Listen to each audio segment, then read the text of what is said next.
If you're watching the Brantford real estate market right now, whether you already live here, you're thinking about selling, or you're one of the thousands of people considering a move here from the GTA or Hamilton, this is your monthly check-in. Jordon Franco here, Jordon with an O, your Brantford Realtor. Every month I break down exactly what's happening in the Brantford market. No fluff, just the numbers and what they actually mean for you. Let's get into June's update. Let's start with where things stand right now. The median home price in Brantford right now is sitting around $645,000. The average detached home is closer to $680,000. And just to put that in perspective, that same detached home in Toronto would cost you somewhere around $1.45 million. So the affordability gap that's been driving people here is still very, very real. Breaking it down by property type, detached homes are averaging $680,000.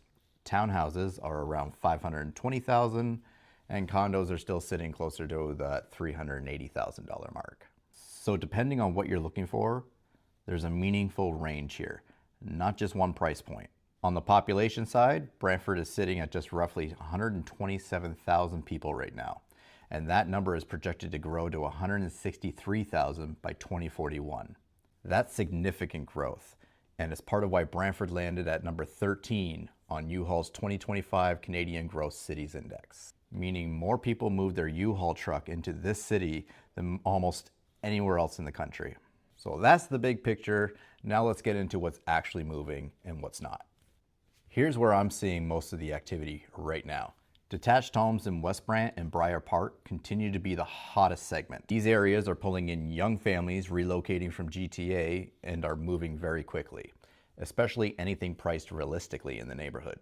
Bungalows in established neighborhoods are also seeing strong demand, and that's almost entirely driven by GTA downsizers.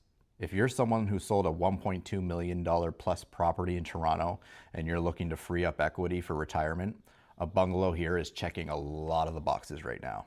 And new builds in North Brantford are continuing to attract move-up buyers, people who already own here and are looking for something bigger and newer. On the flip side, I'm seeing more typical activity in entry-level segments like Eagle Place and Echo Place. Still moving, just not at the same pace as West Brantford.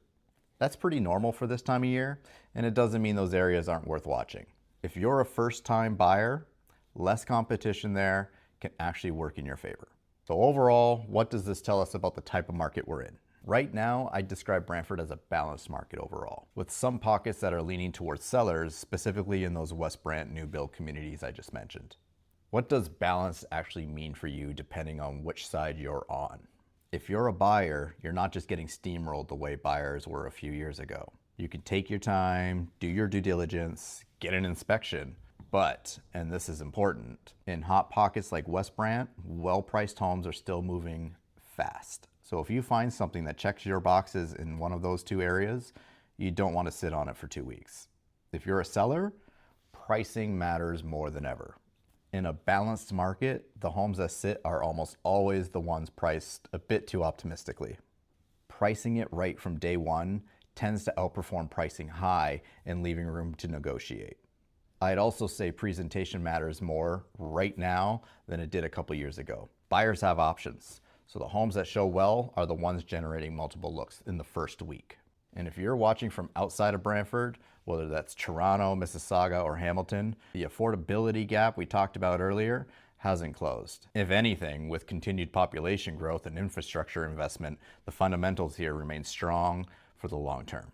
I want to spend a minute on this topic because so many people are watching these updates aren't from Brantford yet. They're in the GTA or Hamilton, watching from a distance and trying to time their move. Here's what I'd say. Trying to perfectly time a real estate market is incredibly difficult, almost impossible. Even for people who do this every day, what matters more is whether the fundamentals make sense for your situation. And right now, the math on a move to Brantford still works really well for a lot of people. The price gap versus the GTA hasn't disappeared at all. The population growth is real, and the commute is manageable for anyone doing hybrid work. If you're watching from out of town and you're trying to figure out if right now is the right time for you specifically, that's the exact kind of conversations I have with people every week. So don't hesitate to reach out, even if you're still a few months away from being ready. So here's my bottom line for June. Brantford remains one of the most affordable markets within commuting distance of the GTA. Demand continues to grow, and we're seeing healthy, not frantic activity across the segments, with West Brant and bungalow-style homes leading the way. I help people just like you buy and sell real estate here in Brantford every day. So if you want a more detailed breakdown, whether that's a specific neighborhood you're watching or a personalized look at what your current home might be worth in this market, just reach out. My contact info is on the screen and in the description. And if you're someone who's been thinking about a move to Brantford, whether you're coming here from the GTA, Hamilton, or anywhere else, I've put together a free 2026 relocation guide. It covers everything from neighborhood breakdowns to the real commute numbers to a full moving checklist. The link will be at the top of the description below, so just go ahead and grab it. If these monthly updates are useful, hit subscribe. I post these every month, plus neighborhood tours and honest pros and cons breakdowns of life here in Brantford. Thanks for watching, and I'll see you next month.